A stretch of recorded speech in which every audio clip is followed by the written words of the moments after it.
Alrighty, hello class, and welcome back to Let's Make Music, the music educational channel where we bring music lessons to you from home. Once again, my name is Cody Hanna, I'm your instructor. I'm a multi-instrumentalist of about 15 years, and I'm working on my bachelor's degree in music education. So, lesson 5 in our basic music theory series. We're going to be talking about chord inversions and figured bass. So we're going to learn what a chord inversion is. We're going to learn about the inversions of triads and seventh chords. We're going to learn the difference between the root note and the bass note. And we're also going to learn a little bit about figured bass. So first of all, what is a chord inversion? Basically, when we invert a chord, we're repositioning a note of the chord by flipping it up an octave or down an octave.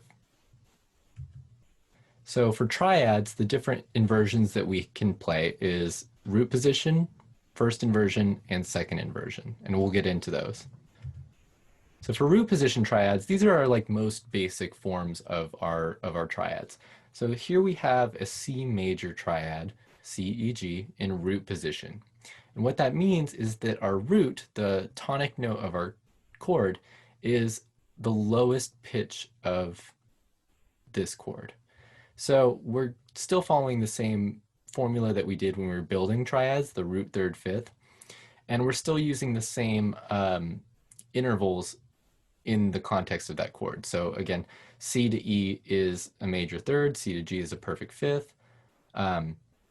Make sure you know what intervals make up the different kinds of chords, because that's going to be really important come the end of this lesson when we start talking about figured bass. So first inversion triads, we're just flipping that root up an octave. So instead of starting at the root, we're starting at the third now.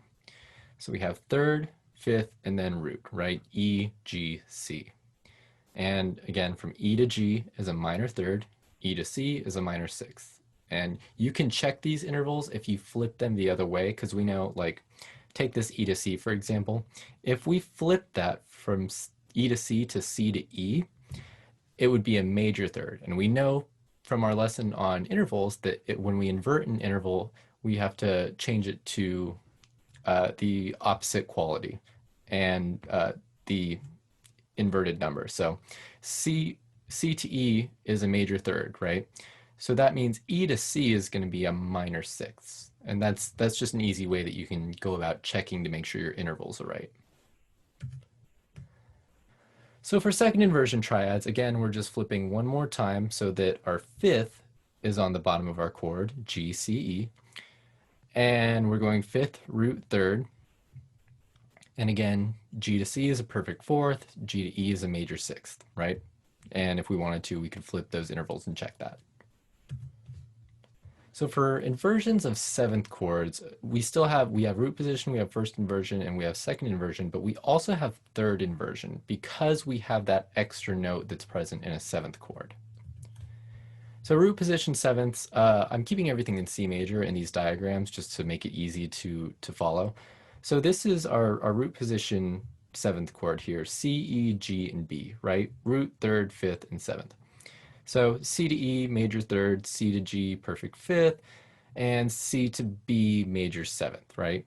Again, make sure you're really familiar with the intervals that make up these chords because it's going to be important. So our first inversion, we're shifting the root up an octave. So we're starting at our third, fifth, seventh, and root, right? So E, G, B, and C. And for intervals, we have E to G is a minor third, E to B is a perfect fifth, and E to C is a minor sixth. And if we wanted to check that, we could. For second inversion sevenths, we're flipping one more time. We started our fifth, right? So we're starting with G as our lowest note, up to the seventh, which is B, the root C, and then the third E, right? And G to B, again, is a major third, G to C is a perfect fourth, and G to E is a major sixth. So now for third inversion sevenths, we start at the seventh of our chord. So we're starting on B now, right? So seventh, root, third, fifth, B, C, E, G, and B to C, minor second, B to E is a perfect fourth, and B to G is a minor sixth. So this is really important for you to know. Root note and bass note are not the same thing. They can be the same in certain contexts, like when you're in root position, but they're not inherently the same thing. So your root note is the tonic note of your chord, is the tonal center of the chord that you're playing, right? So if we were playing a C major chord, C would be our root note. It's our tonic. The bass note is just the lowest pitched note in a chord. So if I were to flip that C major triad up to first inversion where we have E, G, C, our root note is still C, but our bass note is now E because E is the lowest note of that chord, right? Pretty simple. All right, so now we can start talking about figured bass. This is a tough concept if you haven't been exposed to it at all yet, but I'm going to try and make it as simple as possible. So figured bass, or it's sometimes called thorough bass or basso continuo if you want to be really fancy. Figured bass is just an abbreviated system of musical shorthand that we use to tell us the specific intervals above a bass note, right? It was essentially made because back in the day in the Baroque period of music, when accompaniments to performers would be a lot more simplified, you would just be given a bass note for your accompaniment, and then you'd be given the figured bass, which tells you the intervals above that bass note, and you're kind of left as the accompanist to infer what that is, right? So about figured bass, figures do not specify the arrangement of the upper voices of a chord, and what I mean by that is we can have let's go a first inversion chord, right? So E, G, C, and then we could have another C up above and have it be entirely spread out over like 2 or 3 octaves. That would still follow the same figured bass rules as if it was E, G, C in a single octave. Basically, just don't get too hung up on what the notes above your bass are doing, as long as you're still hitting the right intervals. And this can go outside of that octave. And I guess is the point I'm trying to make is it doesn't have to all be in closed chords. You can open it up and still follow the figured bass for that kind of inversion. You're just kind of left to infer it based on context, which is essentially what was done back in the Baroque period.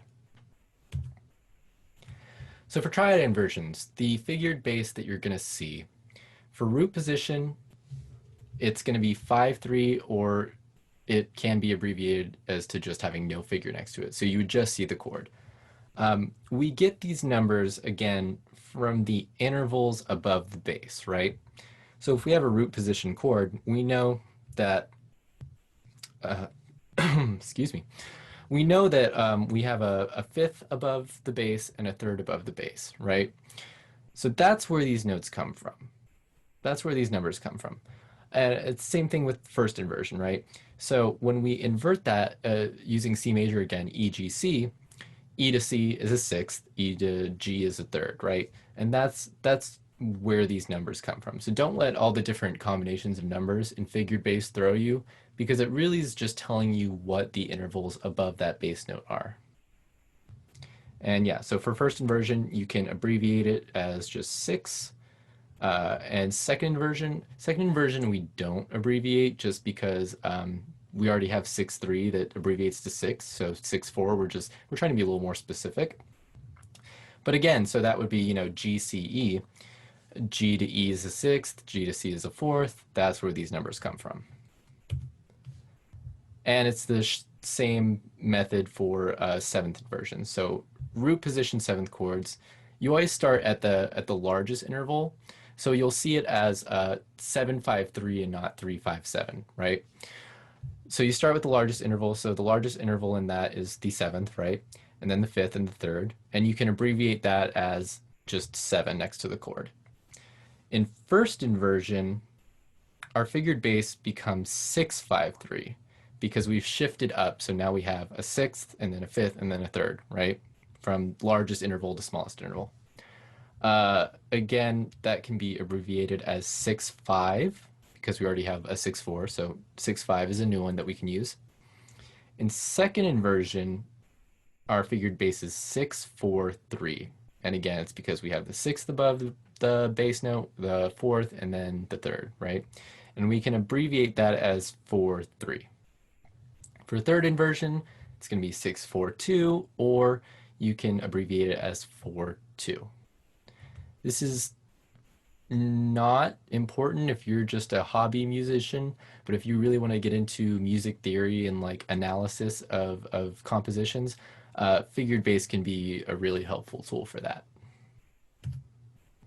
And I think that about does it for this lesson, guys. Thank you so much for watching. Please remember to like, comment, and subscribe for more music lessons like this. And until next time, keep learning, keep practicing, and let's make music. Have a good one.